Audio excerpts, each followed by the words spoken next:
Welcome to The Explainer. Today, we are cracking open the hidden history of cryptology. We're talking about the secret codes and ciphers that have literally guided the course of human history for centuries. We're going to uncover how a simple shift of a letter or a crazy complex machine has been the unseen hand shaping empires, winning wars, and building the digital world that you and I live in right now. This isn't just about secret messages. This is about raw, unfiltered power. Just imagine having the ability to whisper your plans right out in the open, to know your enemy's every move before they even make it. For centuries, this has been one of the most decisive and yet most invisible weapons in all of history. So, really, how can a simple algorithm, just a set of rules, actually topple a government? Well, we're about to see how everything from simple letter shifts to incredibly complex machines have decided the fate of nations, unmasked spies, and even built the very digital world we're all plugged into right now. Okay, so our story, it doesn't begin with silicon chips. Nope. It begins with papyrus scrolls and clay tablets. Because, look, for as long as humans have had secrets worth keeping, we've been inventing clever ways to hide them. So let's start at the very beginning. It all started out pretty simply. Early Egyptians, they'd use unusual hieroglyphs to kind of obscure messages in plain sight. Then you get the Romans, with the now famous Caesar cipher. All he did was shift each letter 3 places down the alphabet. Sounds basic, right? But in a time when most people couldn't read, it was an incredibly powerful tool. But the real game changer, the first truly scientific breakthrough in cracking codes, that came in the 9th century. So this breakthrough came from an Arab scholar named Al-Kindi, and he had this simple but totally profound realization. In any language, some letters just show up more often than others. In English, it's the letter E. So if you're looking at a secret message and one symbol keeps popping up over and over again, there's a really good chance that symbol is E. And from that one little foothold, the entire message can start to unravel. This was the very first scientific weapon against secrecy, and it would dominate for 1,000 years. And the stakes, they were as high as they could possibly be.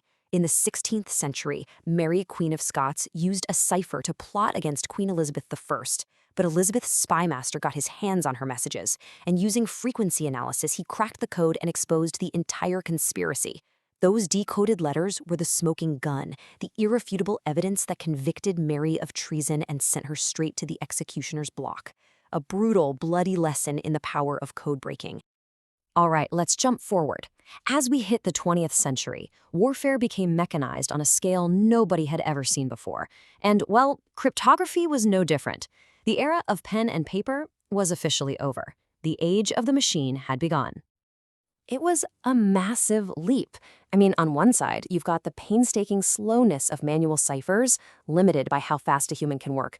But on the other, you have the industrial might of electromechanical machines, spinning rotors, complex wiring, creating ciphers that were just way beyond the ability of any single person to break by hand. And these new machine-generated codes, they had an immediate global impact. Case in point, 1917, World War I is raging. British intelligence intercepts a secret telegram from Germany to Mexico. In it, Germany proposed a military alliance against the United States. They even promised Mexico it could have Texas, New Mexico, and Arizona back. The British decoded it, showed it to the Americans, and the public outrage was so huge, it became a key reason a reluctant U.S. finally declared war on Germany. But the ultimate cryptographic challenge, that came in World War II. Germany put all its faith in this one device, the Enigma machine. With its series of rotating scramblers, it could produce a cipher so mind-bogglingly complex that there were more possible starting positions than there are atoms in the known universe. Seriously, to the Germans, it was quite simply unbreakable. But it wasn't unbreakable. See, cracking Enigma was this monumental Allied effort, a real testament to international teamwork. It actually started with brilliant Polish mathematicians who, in this amazing feat of espionage and brainpower, first reverse-engineered the machine's internal wiring. Their work was then smuggled to the British at Bletchley Park. That's where the legend, Alan Turing, designed the bomb, a machine that could rapidly test all the key settings. And before long, they were decrypting thousands of German messages a day. This created a stream of intelligence, codenamed Ultra, that gave Allied commanders this priceless, almost godlike view into the enemy's plans. After World War II, the battlefield, well, it changed again. The hot war gave way to a really tense ideological struggle that was fought in the shadows, the Cold War. And this new war wouldn't be fought with rotors and wires. It would be fought with the awesome power of the first digital computers. So there was this top-secret U.S. project called Venona, and in it, codebreakers painstakingly analyzed years and years of encrypted Soviet messages. It was slow, grueling work, but their persistence paid off. They slowly but surely unmasked this vast network of Soviet spies operating in the West, including high-level moles who had gotten inside the Manhattan Project and stolen the secrets to America's atomic bomb. A stunning counterintelligence victory that completely reshaped the early Cold War. So for all of history, secrecy had this one fundamental weakness. To send a secret message, you first had to securely share a secret key. Think of it like a physical lock and key, right? You gotta get a copy of the key to your friend before they can open the box. But what if you could send a locked box to anyone and only you had the key to open it? That is the revolutionary idea behind public key cryptography. It uses two keys, a public one that you can give to literally anyone that can only be used to lock the box, and a private one, which only you have, that's used to unlock it. All of a sudden, secure communication was possible between total strangers with no pre-shared secret. And that one idea, it built the entire secure internet. So this new digital foundation, built on public key cryptography, it opened up a whole new battlefield, cyberspace. Global surveillance programs like Echelon could now monitor vast amounts of digital traffic. And for the first time, code wasn't just for hiding or revealing information, it became a weapon itself. The Stuxnet worm, for example, was this incredibly sophisticated piece of malware designed to physically destroy industrial equipment, just by sending malicious, encrypted commands. And all this brings the long, secret history of cryptology right to our doorstep. The same fundamental ideas that decided ancient battles and world wars now protect our everyday digital lives. The fight over secrecy isn't just for spies and generals anymore. It's personal. It's your fight. So this is the defining question of our time. The cryptography that supports our global economy and our personal privacy is stronger than it has ever been.